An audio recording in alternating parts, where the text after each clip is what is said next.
What if Nancy Drew, treasure in the Royal Tower, had a different culprit? Unless I'm forgetting something, the culprit mainly does four things in the game. They destroy the library before Nancy arrives, they knock Nancy unconscious in order to steal Jacques' medallion, they lock Nancy outside for a bit, and at the end of the game, the culprit secretly follows Nancy to the treasure. I feel like any of the characters could have done all those things. It's not like only Lisa could have smashed the library, or only Hotchkiss could have locked Nancy outside. So what if Dexter Egan was the culprit? He is the meanest person in the game. He's got a sketchy past, which includes a criminal record. Also, he's the only character who's actually been in the Queen's Tower before. Just want to point that out. Presumably, he knows there's a valuable treasure hidden inside. He came back to the castle in order to find it. This will be his last crime before he retires. And if he doesn't find the diamond, he can still steal the painting and gold stuff from the tower. I'm sure it's valuable. In fact, let's say that's the reason he destroyed the library. He is planning to rob the tower, and he's framing somebody in advance for the theft. Of course, the game would have to change the minor scene of Dexter in the library in order to match. Nancy sees Dexter messing with the hole in the wall. She's not sure if he's looking for something or if he's planting evidence. She looks into the hole to find one of Jacques' hope boxes. It's locked with a puzzle.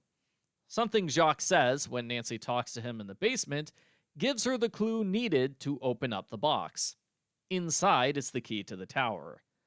The rest of the game plays out as normal, until the ending where Nancy finds the diamond. Dexter appears with a villainous monologue. "Kid, I knew you were trouble the second you walked into the lobby. I'm here for the diamond. You think this dump pays me enough to freeze my tail off all winter? To babysit broken elevators and bratty tourists? Please. Marie Antoinette isn't the only person who is trapped here. I hated this place as a kid, and I hate it even more now. Her diamond is my ticket to a retirement far, far away from here." Dexter pulls out an electrical device and says it's the one he used to stop the elevator earlier. He presses the button, and all the power goes out. Nancy has to solve a puzzle to partially restore the power so she can escape and stop Dexter. What if Professor Hotchkiss was the culprit? Hotchkiss isn't just researching Marie Antoinette, she's obsessed. When she learns that Marie's lost diamond is in the castle, she figures she's the only one worthy of having it. Nobody else could possibly appreciate its historical significance. Her erratic behavior becomes more of a calculated cover. No one will ever suspect her because she's the silly woman who doesn't know people's names and never leaves her room. Clearly, her 3 a.m. office hours are just an excuse. It's a cover story, so she can snoop around the castle at night without being noticed. Hotchkiss did not get very far in her search for the diamond. She used her medallion to find the message on the wall, not knowing there were 2 other medallions. She ended up getting so mad she destroyed the library out of sheer frustration. She learns about the other medallions when she sees Nancy get one from Jacques' locker. That's when she knocks Nancy out and steals the medallion for herself. Frustrated when it doesn't help her, Hotchkiss makes a minimal effort to hide it under a pillow in her room.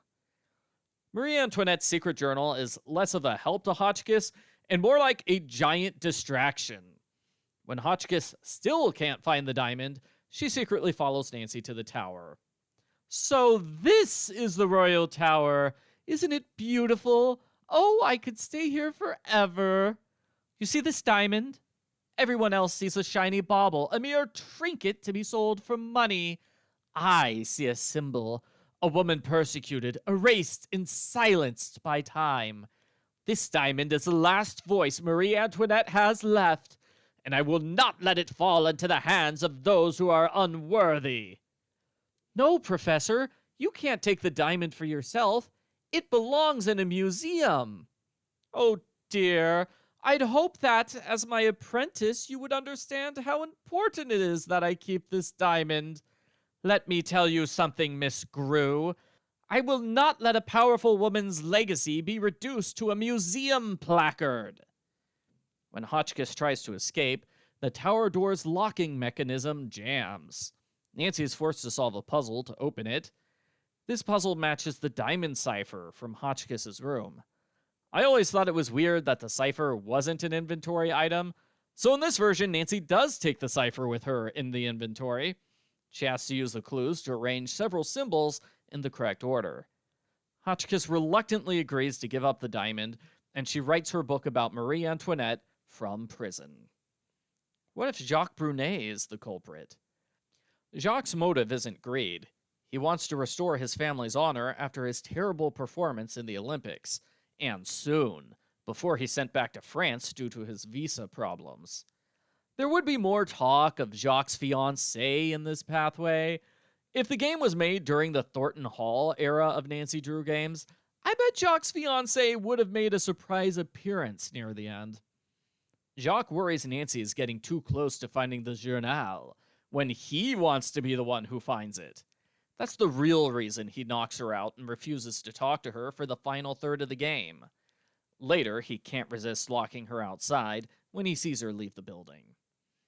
I think the original book has a scene where the culprit tries to break into the Royal Tower from the outside.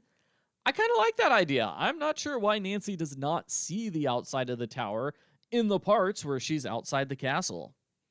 Let's say Jacques uses the ski lift rope to climb the outside of the tower and enter through a window at the top. Just like Rapunzel's hair. He desperately searches the tower for the journal, not knowing there's a diamond hidden in the tower. That's when Nancy arrives. "Nancy, please.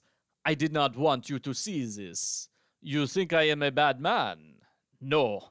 I am a man in love. A man with no choices left." Okay, I'm sorry. I cannot do Jacques' voice. At all. Jacques' ending definitely has to include a ski challenge. I am a sucker for puzzles where you do a harder variation of an earlier puzzle. So let's say she's doing the ski lift puzzle with 4 levers instead of 3. Thanks for watching my video. Leave a comment letting me know what you think. Did you like me doing the culprit speeches in this one, or should I stop doing that?